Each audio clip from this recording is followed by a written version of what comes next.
Good afternoon, everyone. My name is Jay, and I'm with Victor. He's the principal migration agent working in NewStars Migration Canberra.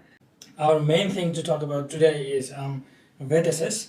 In every skill migration thing, skill assessment is the beginning. Yes. So that's the very important, and that's the very first point you start with skill migration. Yep. And then these days, people might not know there are lots of trade occupations. Yes. Like chef, cook, cafe, restaurant manager, and those sort of things, through which they can actually proceed to their skill migration in Australia. But the other things, professional occupations like engineers and doctors and accountants and all other things, they are different, and these things are different, the trade occupations. And you know what, in these days, people actually, as far as I know, they actually don't have that clear idea how to get the skill assessment for these trade occupations. And recently, this morning, one of my friends, I know him, they called me, one of the agents, they are working in a city. They told me the number. I don't want to share the name because I do not have the kind of evidence, and I don't want to defend somebody. But they actually charged him a lot of money, like 3,000 to 4,000 for the service charge. And they assure their client about the positive skill assessment through Vetassess. But all of the skill assessment, they got rejected. And they, in this scenario, this is even more important to talk about this one, how to do the skill assessment correctly. So, Victor, what is actually the Vetassess? Okay, Jay just mentioned, first thing first, we talk about skill migration. ACT metrics, ACT migration, it's part of the skill migration programs in Australia. It's a state nomination. But before we get to that, any people should think about to have a skill assessment. For example, accountants should get your skill assessment assessed by CPA, IPAs. Engineer in Australia assessing all those engineers, and ACS, Australian Computer Society, assess all those ICT-related occupations. Apart from those, we call very specific assessing bodies. That is one very, very big assessing body. Actually, it is the largest assessing body in Australia. It's called Vetassess. Vetassess assess those very specific occupations. Apart from those very specific occupations, they do professional occupation assessment and trade as well. So trade normally goes for TI. But TI is part of, or they have cooperation with the Vetassess. So cook and chef and those trade occupation carpenters, they go for TIA.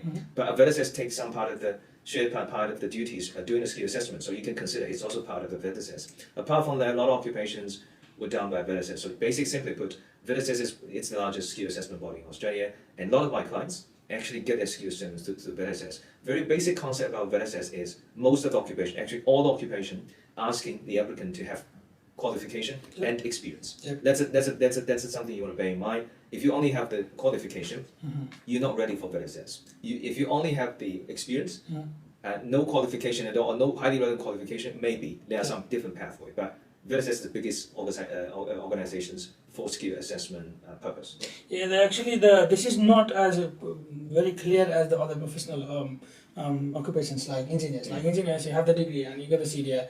And even some universities, you do not have to do the CDI as well. It's directly they will get the skill assessment as engineers from Engineers Australia. But this is something different, and it includes, as you explained just now, includes the work experience as well.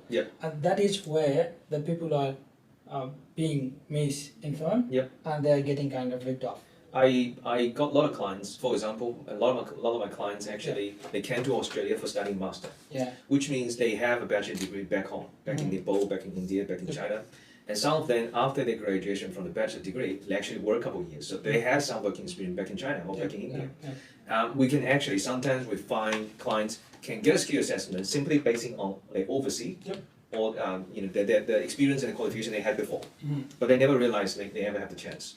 So one thing interesting about Vetassess, we like to see the history of your education, and we like to see the history of your employments. Sometimes we'll be able to spot some information you didn't even realize. Okay. And that's why you need the professional help. And there should be a lot of, as far as I know, there should be a lot of these kind of trade occupations, and they can be assessed by Vetassess, and the TIA should be in the ACT critical list. So can you please tell me? I will go through some of them. Actually, a lot of them. Based on the current ACT critical list, there's a lot of them were on the list. For example, I was just going to mention a couple ones, which is we get a lot of inquiries. First of all, trade ones like cook and chef. We know a lot of people working in hospitality industry, restaurants, cook and chef. They buy TIA, but I will talk about along with Vetassess. And another one you get a lot of inquiries is a cafe restaurant manager. This one just being added into the list because of the government's it's trying to support the again hospitality sector. So we got quite a few people asking because they're working as a supervisor in restaurants. That's a good one. Also, a very popular one is marketing specialists. People working for companies doing marketing activities, marketing specialists. And there's a couple one related to design, like graphic design and web designer. These are also assessed by Vetassess. And there are two. There's another one. It's called architecture Draftsperson. We all know architecture. Last month has just been removed from the list. For those people who have architecture background, there's an option you can assess yourself as architectural Draftsperson, but you need 1 year work experience. But that's an alternative pathway for you. That might be from your background as well. They might be, as long as it's after your qualification. We can talk about the detailed things later. And there's another tool, I get a lot of inquiry lists 2 weeks. One's called contract administrator, and another one's called project or program administrator. So these are very specific professionals, but it also assessed by Vetassess. So Vetassess actually cover a lot of occupation assessments. But if you look on the occupation list, or your current occupation list, it's not on the list, and you have some experience back home, or you have some experience in Australia, you just didn't realize if they can be assessed as certain occupation, you can always ask for the opportunity. Okay, so there are a few steps for every skill assessment. As I just explained, like for the engineers skill assessment, you need to go to Engineers Australia, you apply for certain particular faculty and like the English and CDA and those kind of things. What could be the steps for getting a skill assessment through Vetassess? Is there any specific or common for all of them? Or first of all, when we get to client, saying I have a client today, first of all, we want to determine if the client meets the minimum education requirement. For example, for some occupations, such as, let's say, marketing specialist, they ask you to have at least a bachelor degree. At least a bachelor degree in any field should do. So we have to determine you have the bachelor level according to Australian education framework. We have clients sometimes from different backgrounds. For example, some people might think they have a bachelor degree, but because of the system, the education, Australian education system defined, sometimes their bachelor degree is actually deemed as lower than Australian standard. So some people might holding a qualification overseas, but when we do the comparison, they have a system for doing that, and they will tell you it's actually associate degree. So if that's the case, you're not meeting the minimum requirements of education level. So first thing, what we normally do is looking for minimum education backgrounds. You should meet the minimum level. That's first thing. Second thing is once we determine you have the minimum level, then we try to look if your your qualification is actually relevant to the employment. So for example, again, if somebody's saying I working as a marketing, and then his or her education back in the home country in a bachelor degree is actually related to marketing, then the second step, we know they have a relevant qualification. The third step is look at the employment. So basically education and employment. That's the first step when we do the determinations and define the eligibility. And then when we come to the stage of collecting documents, again, Vetassess is asking for qualification documents and employment documents. So collecting all the documents, and then eventually when you are all complete, all ready for the application, you submit the application to Vetassess, and then you're just waiting for the result. Okay. Okay. So if you talk about the documents, what particular documents they have to submit? Generally speaking, there are two major groups of documents. The first group of document is about education. Okay, education either relevant to the nominal occupation or sometimes not relevant to an occupation, but meet the minimum. That means that your academic qualification. Yeah. For example, again, I make another example. Café restaurant manager. Restaurant manager, cafe restaurant manager. They asking you should have at least a diploma degree. So I need to get a document from you to prove you at least have a diploma levels of education. And then if you try to show you have relevant qualification, of course that particular diploma or higher degree should be relevant to hospitality management. So that's the first part, education. Second part is the most important part. It's about about employment. In terms of employment, normally they're asking for the proof, we call endorsement from the employer or your former employer, current employer. They're normally talking about statement of service, reference letter, contract sometimes as a supplement document. That's the first part we call employment evidence. Another part is called payment evidence. In terms of payment evidence, there's so many ways to show you actually get paid properly, and you actually get paid by the company in Australia or not in Australia, such as pay slips. In Australia we have pay slips, but we know in a lot of countries that you don't actually get pay slips. It's something you never heard about it in a lot of countries. They don't do pay slips, but in Australia, normally you'll be able to get pay slip from your employer. That's one of the evidence, one of the way to prove you get paid. Another way to do it is bank statements, right? If the company transferred to you, you should have a record in the system in your bank account, bank statement showing you actually get paid regularly. This is also one of the evidence the ACT government is looking at when determining your employment criteria. So, and also sometimes tax as well, tax records. In some countries, take Australia for example, at the end of the year, we all have to lodge tax.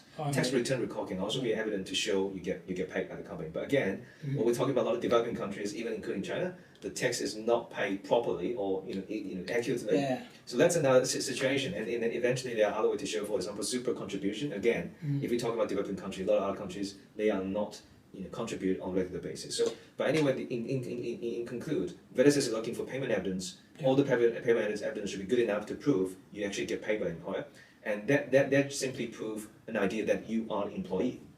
Okay, so once you receive the payment evidence, that shows you are part of the company, and then it's up to the supervisor or the owner of the company to come up with the endorsement evidence, normally statement of service or reference data, to explain what did you do within the company. Okay. So step 1, prove you are in the company. Step 2, prove what do you do, what did you did. Okay. So that's pretty much the documents: employment and education. Okay. So just to this question, like for an example, in my country, because they get paid in cash. Yes. They work as an engineer, or they work as a chef, cook, or so many occupations. Yeah. They never get the payments in banks. They never pay the tax. They actually, I wouldn't say they pay the tax sometimes. Sometimes. Yeah, sometimes, but they do not get their payment received in bank. Yeah. And they do not get the pay slips. Yeah. But they are actually working as a professionals. I don't know. I have a lot of friends. Yeah. If that's the case, come up with the evidence. Even sometimes the evidence is it's Maybe not very common in your country. We've done that with a lot of clients before. For example, payslip is never something common in their country. Yeah. But we come up with the statements of income, explaining this is how you get paid, this is the this is how you get paid, this is the frequency you get paid, and everything. So as long as it's journey make people to believe you actually get paid, it will be recognized eventually. Okay. Because we believe if you did something before, there should be evidence. So there shouldn't be any point to be very, very hopeless. There is still a way we can do that. Yeah. Even you don't have payslip, you don't have tax, you don't have this and that, we can always give a try. Okay. So how long the skill assessment process actually last in general? Okay, skill assessment we're talking 2 parts. First part is qualification verification, but it only applies to people coming from mainland China. They have special agreements, so people from applicant from mainland China, they need to get a degree. But if they're using the qualification from mainland China, they need to get a degree verified first. It might take a couple of weeks, sometimes 2 months. But apart from that, people from other countries, as long as your qualification documents are in English, if it's not in English, try to get it translated into English. You can get it translated by 90. Okay. And then you can do that. We will do that before we have the application. Then second part is the employment verification. Employment ones, you have 2 pathways to do. One is we can say it's a general application without priority assessment. That sometimes take about up to 2 months. Up to 2 months in general. In general, but now that's another. They offer another service which is called priority processing. For that, Vetassess generally will get it done within 10 business days. So, are they charging more? Yes, for the ordinary ones, you're looking at about $1,019, so $1,000 about. For the priority one, you're paying another extra $660. So if you're looking for priority assessment, which is the one we actually highly recommend to most of my clients, because we're looking for some skill assessment for migration purpose. We don't want that to be the outcome to send to us in 3 months, because policy might get changed. We want expecting something within 10 days. So if that's the case, you're looking at about a little bit over $1,600. Okay. And regarding this Vetassess skill assessment and TIA, I've heard they will produce some telephone calls and they will take your interview through the telephone. Yes, for Vetassess skill assessment, it's not all the people, all the applications. They will do a phone interview. I think they conduct this in a regular basis. So randomly they choose some applicants to call.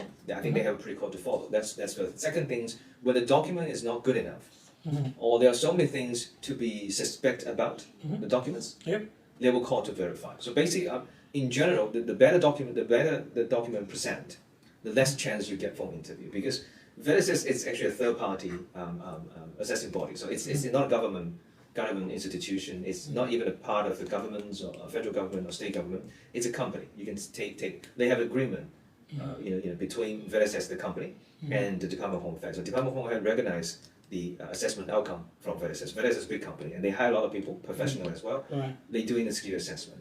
When it comes to skill assessment, we're talking about thousands of applications every year into Vetassess assessment team, and they have to look at the documents, and they have to determine all those criteria and eligibilities, and make sure all the documents meet the standard. In the meantime, I think they have a protocol to follow. They will choose some applicant to call. So in general, we suggest if your document is very good, sometimes they will just give you an outcome without conducting the phone interview. But phone interview is quite often for the applicants. And within the phone interview, what can you actually expect, like when will happen? Yeah. For priority assessment, yes, because the priority assessment is only 10 business days. And when you apply in the system, first step is they have to look through all the documents you present, and if all the documents up to the standard, so there was no mistake on the form meet the requirements of the skill assessment, they will send you an email, send a reminder saying it's being approved for priority assessment. Normally after that, within 5 business days, generally speaking, within 5 business days, you should be expecting a phone call from Vetassess. If that happens, they happen. If that happens, they probably will give a result without contacting the phone. Okay, so in general, the phone call might be a random call Yeah. from Vetassess. Yeah. Or they think that the documents or application is something fishy. Yeah. Or maybe they have confusions about if the company actually needs such a position. You have to explain to them. Okay. That's the time they try to call you. Alright, so we have gathered a few occupations titles like cook, chef, so which we get the inquiries every day. Yeah. On a daily basis, like I'm doing this, I'm working here, and I used to work there, back in home, and how can I get the skill assessment for this? So I have 1, 2, 3, 4, 5, 6, 7 particular occupations. Would you be able to explain in a very brief? Yep. I wouldn't ask you in detail. Sure. So how can a person working as a cook get the positive skill assessment? We're talking about 2 different situations. In terms of skill assessment, cook and chef, TI is in charge of that. There were different pathways, 3 or 4 pathways. But common situation, we see clients who study in Australia. Yep. In Canberra, for example, there's an institution called CIT. Right? They have a lot of graduates. For those graduates who study cookery, commercial cookery, or Asian cookery, the pathway for them is after the graduations from the diploma level or advanced diploma level, they apply for temporary residency visa. That visa lasting for 1.5 years. Before applying for temporary residency visa, they should get a provisional skill assessment from TIA. So that once they get a provisional skill assessment, they will get the temporary residency visa, and that visa lasting, as I mentioned, 1.5 years. And TI is offering a program called Job Ready program, and there's 3 total 4 stage. So it's like, for example, I give you 1.5 year.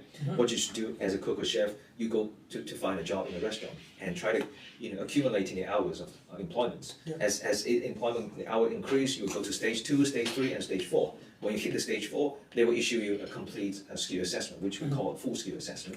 That's the time you have a positive skill assessment. So for that process, you're looking at about 1 year after graduation. That's we're talking about those students who complete or who is currently studying in the commercial cookery or cookery related occupation. That's for group 1.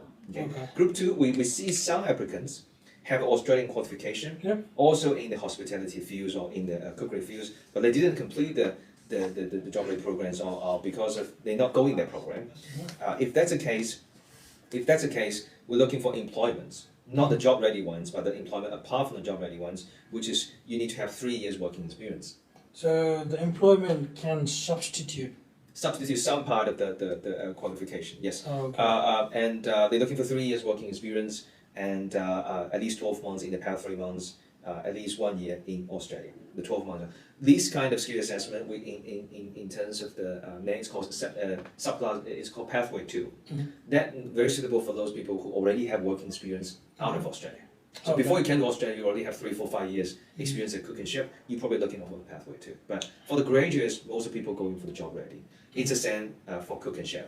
And one thing I want to bear in mind for cook and chef is we know the differences between cook and chef in general sense. Chef and cook, they all do cooking.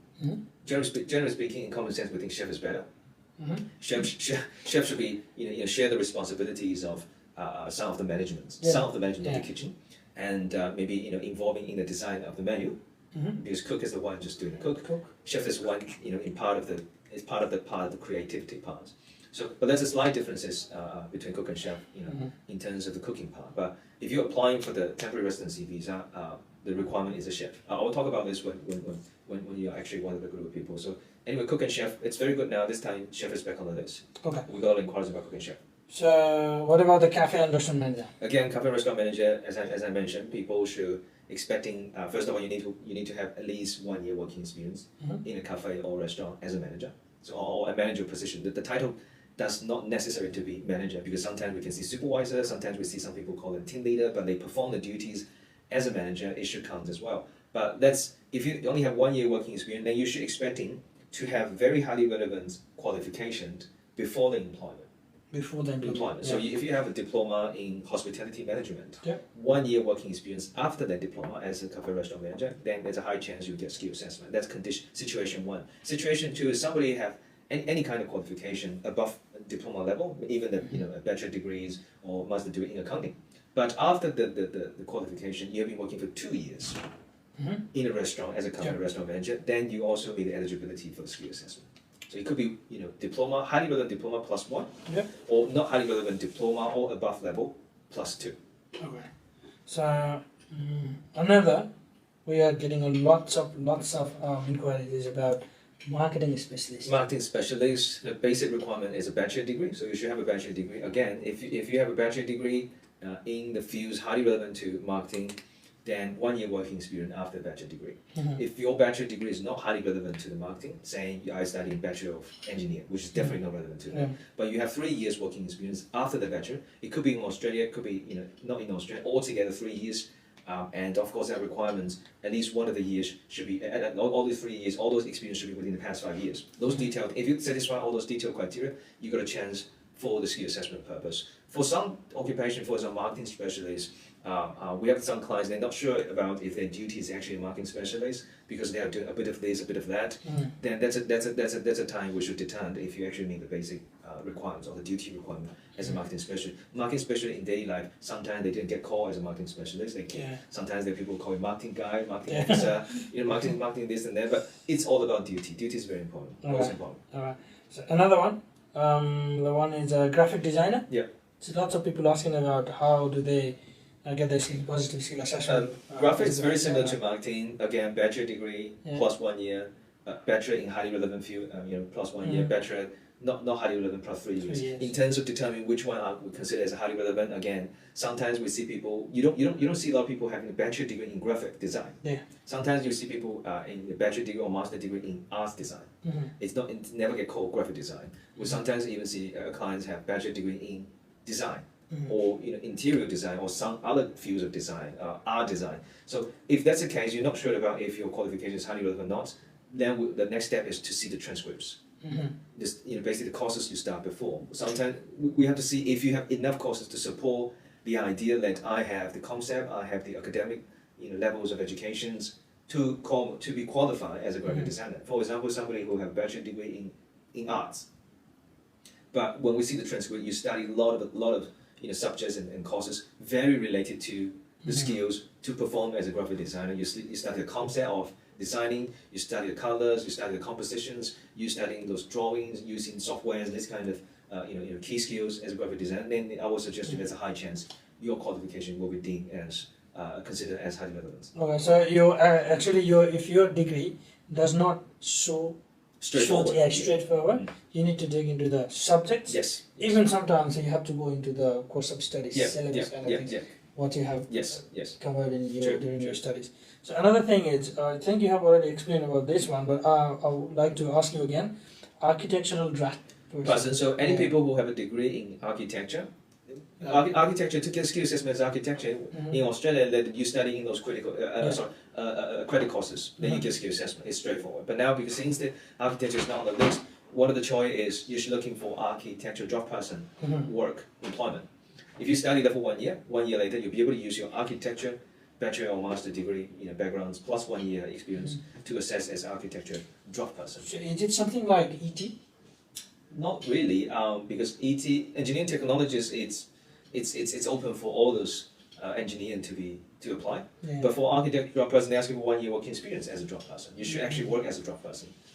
But generally speaking, for somebody who have a skill assessment in architecture, to do a Draftsperson, you are kind of performing a lower level of duties. And they should be able to get it. You should be able to find employment if there's a need, because your level is actually above a Draftsperson. Okay. So finally, program or project administrator. How can they get that? Again, bachelor degree in some fields, in administrations, in business, generally considered as relevant, and then you're doing something, you're running the project. And also, this is in common fields we call project administrator. There's another situation. For example, somebody have an IT background. I'll give you some examples when we talk about project administrator. Somebody have an IT background, and he or she was running an IT project. Yeah, that's a chance. Somebody have an engineering background who's running an engineering project. Yeah, sometimes they come. So it's like, can your background of study meets the project, the nature of the project? So if somebody study an IT project and you go for engineering project, no. Okay, so for this skill assessment, they don't give you a very specific field of study saying this is highly relevant. It's about what you study and what did you do. If these two match, there's a good chance we can say you are doing an administration job, project administration job for the project, and there's a chance to be called as a project and program administrator. Another similar one is contract administrator. So you are helping the company organizing the contract, and anything related to contract should be the duties of contract administrator. These two very often we see within construction companies, within big IT companies, within engineering companies. We see quite often those occupations. Okay, so generally speaking, so this is all about your job experience, yes, work experience, yep, and then your study, if that is in related field or not, yep, and what you have actually covered during your studies. True.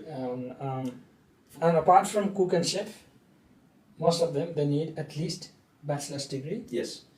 Plus. Yeah. Sometimes some looking for most of them are actually bachelor degree. Right. There's a couple ones you can use diploma level. And a few ones you can ask for certificate. So, but most of one asking for bachelor degree. In terms of Vetassess, in our daily consultations, this is something we'd like to give advice to anyone, as long as you have a couple of years working experience back home, or a couple of working experience in Australia. You should look into if any of the occupations should you suitable for the migration purpose. Because sometimes you never realize.